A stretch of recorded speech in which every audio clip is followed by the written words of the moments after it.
আপনার সমকালে একটা নিউজ করছে আপনার সমকাল।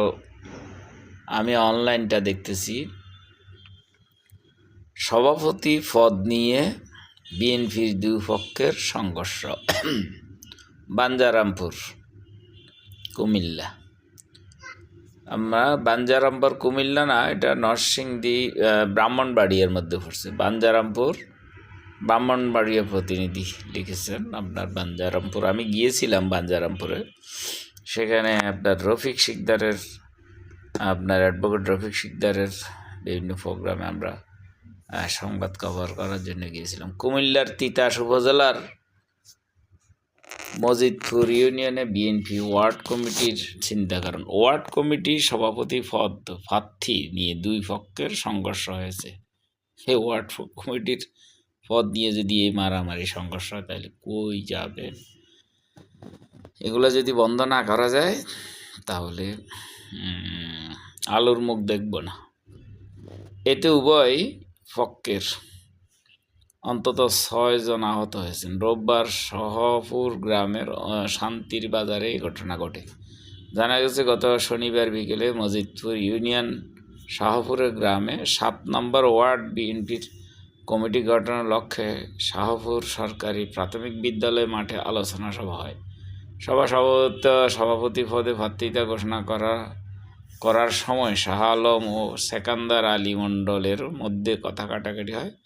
এক পর্যায়ে শাহ আলমের লোকজন সেকান্দার ও তার ছেলে বোরহানকে মারধর করে।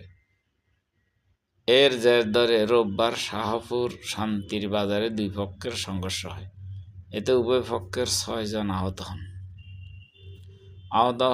আহতরা হলেন মজিদপুর ইউনিয়নে বিএনপির সাবেক সহসভাপতি শাহ আলম সরকার, ইউনিয়ন শ্রমিক দলের যুগ্ম আহ্বায়ক ফিরোজ মিয়া, তামিম হোসেন, সেকান্দার আলী মণ্ডল, কিবরিয়া ও বোরহান আহমেদ। স্থানীয়রা আহতদের উদ্ধার করে তিতাস উপজেলা স্বাস্থ্য কমপ্লেক্স ও ঢাকা মেডিকেল কলেজ হাসপাতালে ভর্তি করেন। এ বিষয়ে শাহ আলম বলেন, পরিকল্পিতভাবে সেকান্দার ও তার লোকজন আমাদের উপর হামলা চালায়। আমাকে, আমার ভাতিজাকে গুলি করে বড় ভাইকে মারধর করেছেন। আমি ঘটনার সঠিক তদন্ত সাপেক্ষে বিচার চাই।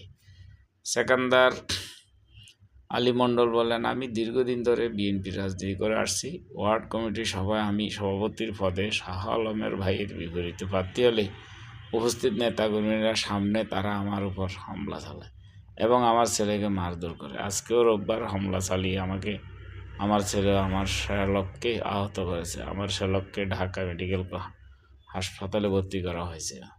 মজিদপুর ইউনিয়নে বিভিন্ন বিএনপির আহ্বায়ক মাজেদুল ইসলাম মন্টুর ভাষ্য, ওয়ার্ড সভাপতি, সাধারণ সম্পাদক ও সাংগঠনিক সম্পাদক পদে আগ্রহী নাম জানতে চাওয়া হয়। এতে সভাপতি পদে প্রার্থী হন শাহ আলমের ভাই ফিরোজ ও সেকান্দার আলী মণ্ডল। এ সময় সেকান্দারের সঙ্গে তর্কে জড়িয়ে পড়েন শাহ আলম। কেন সেকান্দার প্রার্থী হলেন তা নিয়ে মারামারি হয়। পরে উভয় পক্ষকে শান্ত করে সবার সমাপ্তি ঘোষণা করা হয়। এই আমরা কি বলবো, এভাবে সারা দেশে যদি এখন একদিকে জামাতের সাথে বিভিন্ন কথা কাটাকাটি, বিভিন্ন তর্ক পাল্টা জবাব, আবার একদিকে আপনার অন্তর্বর্তী সরকারের বৈষম্য বিরোধী ছাত্র আন্দোলনের ফেরার একটু কম, তো এই অবস্থাতে যদি বিএনপি যদি নিজেরা যদি আন্তঃকন্দলে জড়ায়, কী করে বুঝতেছি না। এটা আশার আলো কখন দেখব? এই দলের অন্তঃকন্দল কখন বন্ধ হবে সেটাই জাতি দেখতে চায় আর কি।